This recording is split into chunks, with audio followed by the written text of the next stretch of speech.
Eu tô muito feliz de você estar aqui, juro. Obrigado de ter aceitado esse Eu convite. soube que tudo que você aprendeu de sexo foi comigo, Vitor. Com certeza absoluta. Na verdade, eu vou já contextualizar, né? Teoricamente, né? Teoricamente, exato. Lá atrás, né, o Jairo sempre foi uma grande referência. Sempre foi uma referência pra mim. Porque você trazia sexualidade de uma forma tranquila, leve, um tema que é tabu. E acho que eu sempre tive facilidade. Quando eu entrei na faculdade de medicina e tudo mais, aquilo pra mim era claro. Então, com certeza, hoje, o meu trabalho é também fruto do seu trabalho. Você conseguiu aí, ó, plantar uma semente em alguém que acredita nessa comunicação tranquila, leve e com o público jovem, que eu trabalho bastante também. E te explicando um pouco também o contexto do nome do nosso podcast, né? Fala Mais Faz. Estudos recentes têm mostrado justamente que a nova geração, a geração Z, é a geração que mais fala sobre sexo, que tem mais acesso a conteúdo de sexo, mas que talvez seja que tenha a menor prática sexual. Mas eu tenho desconfiado que isso é um fenômeno que tem abrangido outras camadas também da sociedade, talvez toda a nossa sociedade. Então acho que esse nosso papo começa por aí, né? Você que tem uma experiência, Jairo, você tem sentido isso? Que esses estudos que têm mostrado esse padrão é o que você vê nos seus estudos, na sua prática clínica? Então, Vitor, eu escrevo, falo e respondo dúvidas sobre sexualidade já há quase 30 anos, né? A gente começou no Folhetim, na Folha de São Paulo, em 1993. Eu lembro disso, que eu estava saindo da residência. E daí, de lá para cá, a gente se manteve de alguma forma falando com jovens, basicamente com jovens, né, sobre sexualidade na mídia, né? E a gente foi se adaptando às novas mídias, né? O que eu percebo em relação a essa tua pergunta, Vitor, e algumas pesquisas mostram pra gente, né? Eu não sei se a gente tem alguma pesquisa no Brasil que vai nesse sentido, mas as pesquisas que a gente vê do Japão, da Europa, dos Estados Unidos, elas mostram exatamente isso que você está falando, né? A gente tem um contato precoce com questões de sexualidade, né? Eu acho que a geração que mais consome conteúdo erótico pornográfico nas redes sociais, na internet, é a que consome mais, começa a consumir mais cedo, mas é a geração que, do ponto de vista prático, faz menos, né? Então, é quase como se o jogo, a interação com a tela ou outras modalidades de interação via tela ocupassem um espaço mais importante do que o ato em si, sabe? Então, O caminho mudou, né? Parece que aquela lógica que a gente tinha de que as pessoas consumiam um pouco de pornografia e depois tentavam viver isso na vida do mundo real, digamos assim, parece que o caminho mudou, né? Ou usavam a pornografia até para apimentar uma relação que já estava rolando. Mas eu acho que é isso que você está falando, né? De alguma forma, assim, é tão fácil o acesso ao conteúdo erótico pornográfico, é tão simples, né? É tão rápido, é tão fácil também para eles mais jovens burlarem eventuais controles de idade ou de restrição, enfim, eles conseguem, né, achar o que eles estão procurando, né? Então, de fato, eles ficam muito nesse consumo, né? A gente recebe um monte de dúvidas de jovens que já, né, consomem pornografia desde cedo e que ficam com muito medo de começar a vida real, né? Porque tem medo de não conseguir reproduzir na prática aquilo que eles veem ali, né? Eles têm uma distorção, uma percepção distorcida do que do que são os primeiros encontros sexuais. Então, acho que esse é um ponto.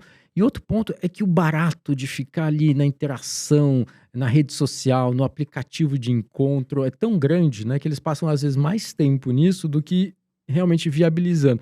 Então, não é incomum que eles passem, às vezes, final de semana, tardes ali nos aplicativos, criando situações hipotéticas que eles, né, não resolvem, né? Eles ficam só nesse momento. E esse momento é o suficiente para eles terem prazer, né? E isso preenche esse espaço do erótico deles, né?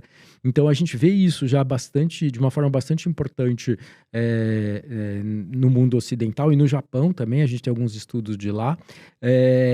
E no Brasil, eu acho também que a gente deve estar vivenciando um fenômeno muito parecido. Só que eu não sei se a gente já consegue quantificar isso. Tem alguma pesquisa que quantifique, né? Eu também não achei nada muito, muito robusto que demonstrasse isso, né? Mas acho que é uma oportunidade, provavelmente nos próximos anos, acho que os grupos de pesquisa já devem estar se movimentando para isso, né? Há alguns anos, quando a gente fez alguns trabalhos, Vitor, a gente percebeu assim, que quanto mais cedo eles entravam em contato com as redes sociais, né, e com os aplicativos de encontro, em teoria, eles começavam também mais cedo a vida sexual. Mas isso são trabalhos de 10, 15 anos atrás. E muda muito, né? Nesse mundo digital muda muito. Mas eu acho que eles fazem menos e assistem mais. Eu também tenho essa sensação. Trabalho muito com adolescente também, né? Tenho um ambulatório de ginecologia de adolescentes e acabo fazendo uns trabalhos de educação em saúde em escola e tudo mais. E eu tive uma experiência, acho que faz uns 2 meses, que a gente foi num grupo, numa escola estadual aqui de São Paulo, e fez uma roda de conversa, usou aquela estratégia de grupo focal, então a gente trouxe algumas perguntas, alguns elementos centrais para gerar uma discussão. Alunos de 14 anos. E foi muito legal essa discussão, porque eu senti uma mudança muito grande de visão, de como eles enxergam a sexualidade. Então, são 2 mundos. Um mundo é esse que a gente está comentando, que consome muito pornografia, e eu vi também muitos deles falando uma aversão total à pornografia, à masturbação, e colocando a sexualidade num plano muito de um dia, quando eu for um adulto, eu vou ter um espaço para isso, e até quase que uma negação do processo de sexualidade, né? Não sobre prática sexual em si, sobre coito, mas até a própria sexualidade dava para perceber que alguns estavam bem desconfortáveis. Eles tinham 14 anos, que a gente sabe que é uma fase que eles conversam muito sobre isso. Então, eu vejo essa mudança de perfil também. Enquanto a gente tem alguns consumindo muita pornografia, a gente vê um movimento forte crescendo e eles tinham discursos muito bem estabelecidos. E alguns comparavam a masturbação a você pode ficar viciado, como se fosse o mesmo efeito da cocaína.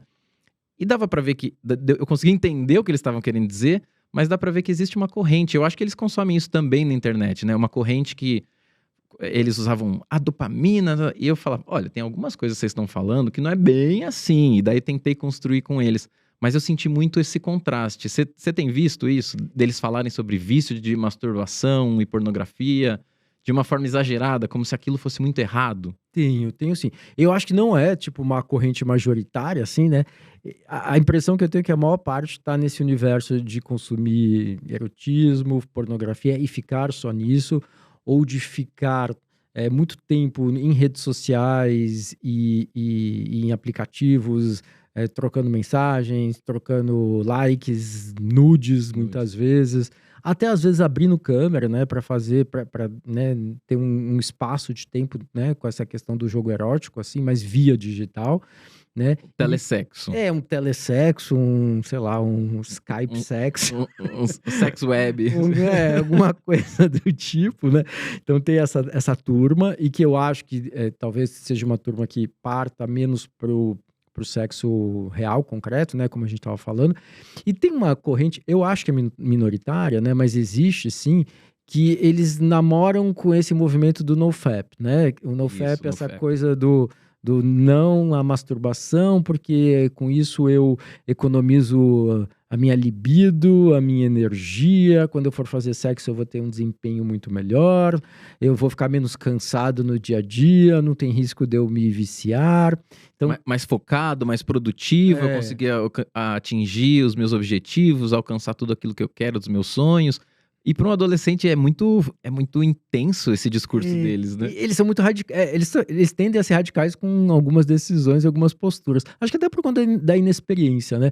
Não tem aquela atenuação de comportamentos, né? Eles partem muitas vezes para um comportamento mais radical.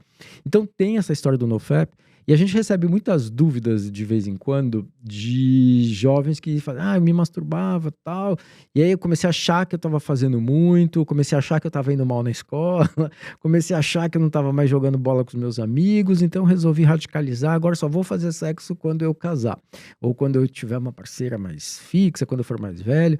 Aí eu falo, peraí, né? Será que essa é uma decisão sustentável no longo prazo? Será que você não vai se frustrar com a tua dificuldade de se comprometer com isso que você está tendo como objetivo, né? Que tal uma modulação, que tal uma moderação? Que acho que com o adolescente tem muito isso, né? É tentar fazer com que eles fiquem no universo da moderação, do mais razoável, né? Que tenham nuances, né? Os comportamentos. Que muitas vezes eles partem para os comportamentos assim, mais extremos, né? 8 ou 80. Não tem muito 40, né? Então, eu acho que com eles, acho que ou de vez em quando tudo bem ser 80, e de vez em quando tudo bem ser 8, mas talvez a média, né? Talvez seja mais legal ficar mais perto da média e tal. Então, é um pouco por aí. Mas tem sim, tem essa corrente sim.